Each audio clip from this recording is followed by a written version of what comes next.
So did you guys know, and this isn't a political statement, did you guys know that in the most recent bill they signed, the coronavirus bill and the omnibus that actually funds the government, that there was a provision in there that in 180 days they have to release to the public all the information that they know about UFOs?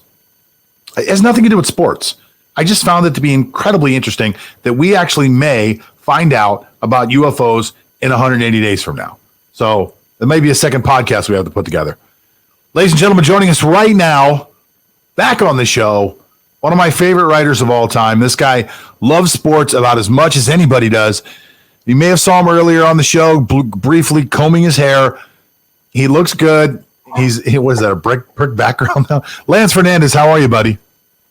I am doing awesome, John. Advance Happy New Year to you, by the way. Oh, thanks. Same to you, buddy. And I hope, I'm not sure how your 2020 was, but I can pretty much guess it was like everyone else's. I hope your 2021 is better than your 2020. Thank you, John. Same to you as well. Yeah. Less shit and more progress. Absolutely. So today we're going to be talking about something that we do over on What's on Sports. Once a week, we try to pick out one sports figure. It can be man, woman. It can be anybody. We'll even take children. If they do something bad, something irritating, something annoying, we will point that person out and say, hey, look at this guy. This guy has done something that makes him into what we call the Jackwagon of the week. And then we'll choose a writer, and the writer will normally write something that is not very nice about this person. Now, I believe you've written the last few Jackwagon of the weeks, have you not? Yes, I did. Yeah. Okay, so you are Mr. Jackwagon. So who is this week's Jackwagon of the week? Yeah, before I reveal that, so I enjoy criticizing Jackwagons because it's always nice to criticize millionaires because that's the only thing that you can say negative about them. But anyway, the Jackwagon of the week was once regarded as a genius, a master of a game, an innovator. But recently, he is threading the line between genius and stupidity. And we're talking about Las Vegas Raiders head coach Jon Gruden. Amazing. You know, as you've been watching the Raiders absolutely, like, completely fall apart over the last half of the season, you have to wonder how much longer Jon Gruden's rope is.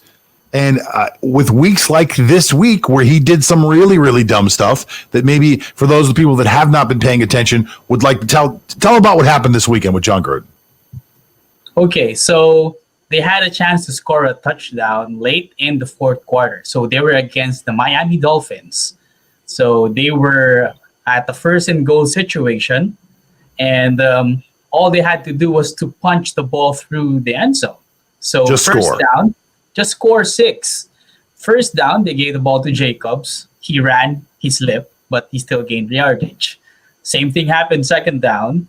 He ran, he slipped, and then he gained some yardage. So they were closer. They were just like 2 or like 3 yards from the end zone. So why not punch the ball through and score 6 points and put more pressure to the Dolphins to score a touchdown for them to win the game?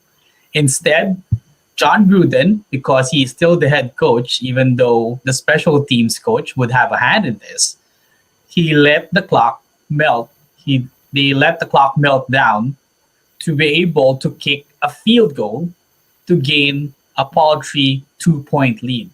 Now, you'd rather have score 6 points rather than 2 because we all know what happened now. Fitzmagic happened because they were banking on the fact that, hey, if we pin them deep into their territory, they might not be able to drive enough yards to be in field goal range. But as always, in any sport, especially in football, it's not over until you see triple zeros on the clock. And that's exactly what happened.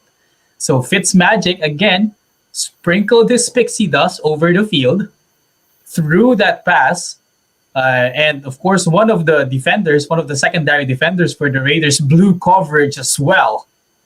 And then after that pass, there was this face mask penalty that added 15 yards to that game. And suddenly, with just one stroke of luck of magic, the Dolphins are in field goal range and has an opportunity to win the game because the Raiders were only leading by 2. kick the field goal, 1 second left in the game.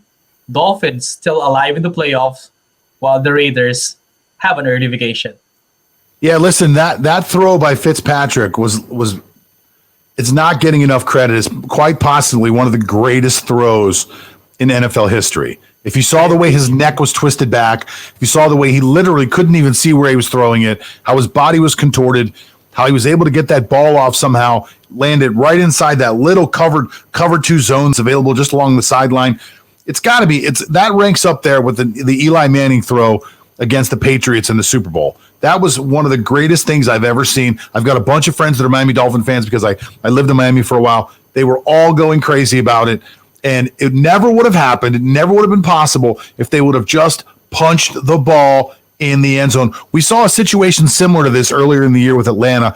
Atlanta did the same thing, ended up with the same result. You would think that somebody like Jon Gruden would be able to figure that out. But Lance, I think when you have somebody that is considered to be like, by somebody like you consider him to be a superstar, when you consider that guy to be that good, I think that guy, I don't want to be too down on him, but I think that guy starts to feel like he's got to make a move like that. He's got to do something great. He's got to do something amazing. And what happens is what we see. That was a horrible mistake that cost them a victory. I think you deserve some applause for picking out Jon Gruden as the Jackwagon of the week. His name is Lance Fernandez, and he's one of our head writers over at What's on Sports. Now, listen, I'm going to bring Lance back here in a second, but I want to remind everybody before we go any further, our show today is completely sponsored by our friends at Sports Trading Systems. Now, the NFL season is almost over, but we still have the playoffs coming up.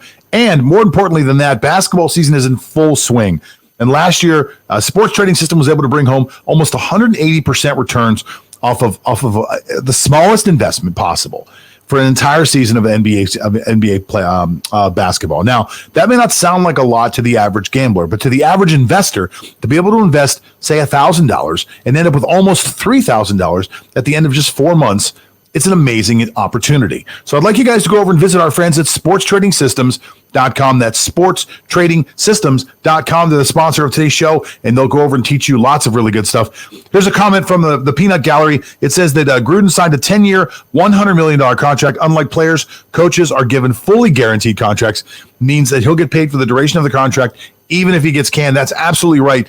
It was quite possibly one of the most ridiculously stupid contracts that we've ever seen to give somebody. Now, I understand that you think somebody's good and you want to put that type of commitment in there, make them feel like that they can stick around and be a part of what's going on, but and build a culture around this guy. But Gruden had not coached for, I believe, 10 years.